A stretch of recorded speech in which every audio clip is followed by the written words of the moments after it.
उसके हाथों से मेहंदी उतरी भी नहीं थी कि उसने अपने जीवन साथी को खो दिया। अभी तो सपने देखना शुरू ही किया था कि वो सपने भी तार तार कर दिए गए। जो हर लड़की अपनी शादी के बाद या शादी से पहले देखती है, उन सपनों को बिखेर दिया गया, तोड़ दिया गया। ये वही नई नवेली दुल्हन थी जिसके पति शुभम द्विवेदी को उसकी आंखों के सामने ही उससे हमेशा हमेशा के लिए दूर कर दिया गया। ये नई नवेली दुल्हन थी ऐशन्या। उस वक्त ऐशन्या और सभी 26 लोगों का परिवार बेबस था, लेकिन आज इन्हीं लोगों और उनके परिवारों को न्याय दिलाने के लिए संसद में बड़ी बहस छिड़ी है। विपक्षी नेता से लेकर सत्ता पक्ष तक इस मामले में संसद में चर्चा कर रहे हैं। इस तरह संसद में मॉनसून सत्र के दौरान राहुल गांधी ने 2 महीने पहले जो वादा पहलगाम में शहीद हुए शुभम की पत्नी और उनके परिवार से किया था, वो पूरा करके दिखा दिया। इस मामले पर सदन में चर्चा करवाएंगे ऐसा कहा था।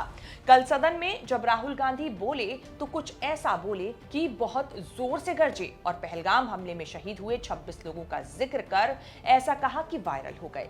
वहीं बहन प्रियंका गांधी ने भी एक एक कर सभी शहीदों का नाम लिया और सरकार को जमकर घेरा। ऐसे में चर्चा उठी कि आखिर कौन है शहीद शुभम द्विवेदी की पत्नी ऐशन्या, जिनसे राहुल ने किया था वादा। क्या हुआ सदन में जब भाई राहुल और बहन प्रियंका ने लिया पहलगाम में शहीद हुए लोगों का नाम? आखिर 2 महीने पहले राहुल ने शुभम के परिवार से कैसा वादा किया था जो अब कर दिया पूरा? कैसे 11 लोगों के परिवार की ट्रिप बनी थी मातम में तब्दील होने वाला एक मंजर, और अब कैसे मिला न्याय? बताएंगे सब चर्चा चेहरा के इस एपिसोड में, तो बने रहिए वीडियो के आखिर तक। नमस्कार, मैं हूं कीर्ति और आप न्यूज तक पर देख रहे हैं चर्चा चेहरा। कानपुर के शुभम द्विवेदी और पहलगाम आतंकी हमले में मारे गए शहीदों का बदला लेने के लिए सरकार ने ऑपरेशन सिंदूर चलाया था। पाकिस्तान में घुसकर एक बार फिर आतंकी ठिकाने ध्वस्त किए। मामला इतना बड़ा कि भारत पाकिस्तान के युद्ध की नौबत आने लगी। फिर अचानक न जाने क्या हुआ कि सीज फायर का ऐलान हो गया। जब ऑपरेशन सिंदूर हुआ तब शुभम की पत्नी ऐशन्या और उन जैसे तमाम परिवारों ने सरकार की खूब वाहवाही की। लेकिन अब जो हो रहा है या हुआ, उससे ऐशन्या का दिल एकदम टूट गया है। पहले पाकिस्तान के साथ भारत के क्रिकेट मैच का प्रोग्राम बना तो ऐशन्या के मुंह से निकला शर्मनाक। मैं शुरुआत से बोल रही थी कि लोग भूल जाते हैं, बट मुझे ये नहीं पता था कि इतनी जल्दी ये देश, ये नेशन या बीसीसीआई या XYZ कोई भी हमें इतनी जल्दी भूल जाएगा। 3 महीने हुए इस बात को और आप पता नहीं कैसे अग्री कर रहे हो कि आपको इंडिया पाकिस्तान को मैच करवाना है एशियन वर्ल्ड कप में।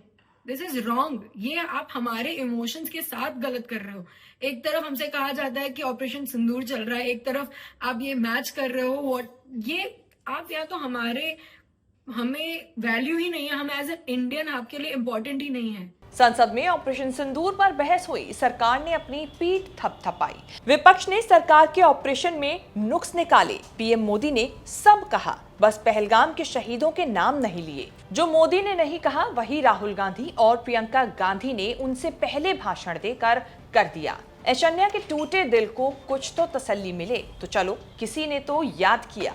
ऑपरेशन सिंदूर के वक्त जो हिम्मत सरकार से बंधी थी वो ना जाने क्यों अब टूटती दिखने लगी। बस मुझे एक बहुत बड़ा दुख है मेरा कि उन्होंने उन 26 लोगों के लिए कुछ नहीं बोला। जहां प्रियंका गांधी जी और राहुल गांधी जी, उन दोनों को भी मैं थैंक यू बोलूंगी कि उन्होंने उन 26 लोगों की बात करी है। शुभम का भी नाम लिया था उन्होंने पार्लियामेंट में, बट मुझे इस चीज का दुख है। इवन मैं एक्सपेक्ट कर रही थी कि आज पीएम सर कुछ तो उन 26 लोगों की बात करेंगे, उन 26 के रिस्पेक्ट के लिए कुछ तो बोलेंगे, बट ये नहीं बोला। इस चीज का मुझे बहुत दुख है आज। आंखों में नए सपने, हाथों में शादी का चूड़ा, हथेली में मेहंदी की महक।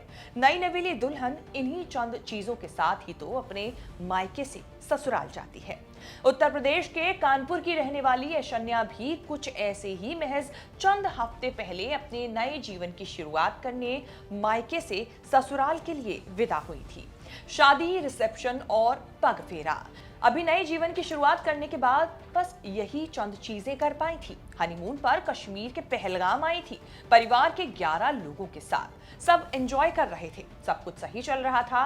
ये नया नवेला जोड़ा मस्ती मजाक कर रहा था और मस्ती मजाक करते करते कब उनकी हंसी मातम में तब्दील हो गई कुछ समझ ही नहीं आया। पहलगाम में नाम पूछते ही आतंकवादियों ने शुभम द्विवेदी पर गोलियों की बौछार कर दी। कुछ पलों में ही ऐशन्या ने अपना सब कुछ खो दिया, लेकिन पति को खोने के बाद भी वो हक की लड़ाई लड़ती रहीं, इंसाफ और आतंकवाद के मुद्दे पर बोलती रहीं। शुभम द्विवेदी और ऐशन्या 12 फरवरी 2025 को ही शादी के बंधन में बंधे थे। शादी अरेंज थी। शादी की पहली बातचीत 28 सितंबर 2024 को शुरू हुई थी। 13 अक्टूबर को रोका किया गया था और फिर शादी। हाथों से मेहंदी उतरी भी नहीं थी कि वो हो गया जिसकी कल्पना ऐशन्या या पहलगाम में शहीद हुए लोगों या उनके परिवार ने बिल्कुल भी नहीं की होगी। शुभम वो थे जिन्हें आतंकवादियों ने सबसे पहले निशाना बनाया था। पहले ऐशन्या को लगा कि वो लोग मजाक कर रहे हैं, लेकिन वो सब कुछ मजाक नहीं था। एक एक कर आतंकवादियों ने धर्म के नाम पर 26 लोगों को निशाना बनाया, जो सभी पुरुष थे। शुभम का पार्थिव शरीर जब घर पहुंचा तो शुभम को अंतिम यात्रा में श्रद्धांजलि देने के लिए ऐशन्या ने, उनकी पत्नी ने शुभम की ही शर्ट पहनी थी जिसमें वो रोती बिलखती नजर आई। अब 23 जुलाई से संसद में मॉनसून सत्र चालू है, जिसमें देश के तमाम बड़े नेता ऑपरेशन सिंदूर पर ही बात कर रहे हैं। लेकिन 28 जुलाई को भारतीय सेना ने कुछ ऐसा किया कि देश का सिर गर्व से ऊंचा कर दिया। देश की सेना ने ऑपरेशन महादेव चलाकर वो कर दिखाया जिसका इंतजार पूरा देश कर रहा था। पहलगाम हमले में जान गंवाने वाले 26 लोगों और उनके परिवारों को इंसाफ मिला। सेना ने सावन के तीसरे सोमवार को ऑपरेशन महादेव चलाकर बचे हुए 3 आतंकवादियों को भी मार गिराया। वहीं संसद में ऑपरेशन सिंदूर पर तीखी बहस जारी है। ऐसे में 29 जुलाई को जब राहुल गांधी ने सदन में बोला तो ऐसा बोला कि वायरल हो गए।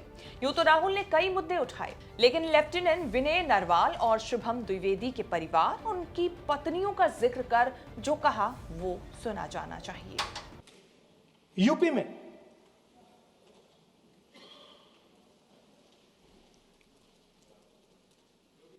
दूसरे परिवार से मिला,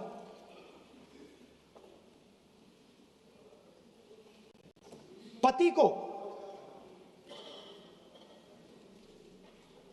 को बीबी के सामने वो काउंटर पे कुछ खरीद रहा था, बीबी के सामने गोली मारी। दर्द होता है, हर हिंदुस्तानी को दुख होता है, दर्द होता है। पहलगाम हमले के बाद पीड़ित परिवारों से मिलने कई राजनेता गए। खुद प्रधानमंत्री नरेंद्र मोदी भी पीड़ित परिवारों से मिले, लेकिन राहुल गांधी जब 2 महीने पहले लेफ्टिनेंट विनय नरवाल और शुभम द्विवेदी के घर जाकर मिलकर आए तो कई वीडियोस वायरल हुई, जहां उन्होंने शुभम के बेबस पिता और नई नवेली दुल्हन ऐशन्या की मांग पर वादा किया कि हम पहलगाम मामले पर संसद में चर्चा जरूर करेंगे। यही नहीं, बहन प्रियंका गांधी से भी फोन पर शुभम के परिवार की बात कराई। मारे गए लोगों को शहीद का पद देना है, शहीद का दर्जा देना है, बस मैं यही उम्मीद किसी। दरअसल राहुल उस वक्त वादा करके आए थे कि संसद में वो इस मामले पर बात जरूर करेंगे, चर्चा जरूर कराएंगे। ऐसा करने के लिए पूरी कोशिश भी करेंगे। इस वक्त ही सदन में पहलगाम हमले और ऑपरेशन सिंदूर को लेकर चर्चा चल रही है। कहीं ना कहीं राहुल का किया हुआ वादा उन्होंने पूरा कर दिया, जो कहा था वो कर दिखाया। वैसे सिर्फ राहुल ही नहीं बल्कि कई पार्टियों के नेता और तमाम विपक्षी नेताओं ने सरकार से सदन में इस मुद्दे को लेकर चर्चा करने की मांग की थी। जिस तरह लेकिन राहुल ने इसको उठाया, वैसे शायद ही किसी ने इस मुद्दे को उठाया था। पहलगाम में हुए इस आतंकी हमले को लेकर देश भर में आक्रोश देखने को मिला था, जहां 26 लोगों ने अपनी जान गंवाई, जबकि कई लोग घायल भी हुए थे। हमले के वक्त आतंकियों ने चुन चुन कर पर्यटकों को निशाना बनाया। वहीं आतंकियों को पकड़ने के लिए सुरक्षा बलों ने सर्च ऑपरेशन चलाए और अब 28 जुलाई को देश की सेना ने बचे हुए 3 आतंकवादियों को भी मार गिराया। फिलहाल इस मुद्दे पर संसद में बहस जारी है और वहीं शुभम द्विवेदी की पत्नी और उनको लेकर चर्चा हमने चर्चित चेहरा में इसीलिए आपके सामने पेश की। उम्मीद है ये रिपोर्ट आपको पसंद आई होगी। इसे लेकर आपकी क्या राय है, कमेंट सेक्शन में जाके हमें अपनी बात जरूर बताएं और इस तरह की खबरें आगे भी देखने के लिए बने रहें न्यूज़ तक के साथ।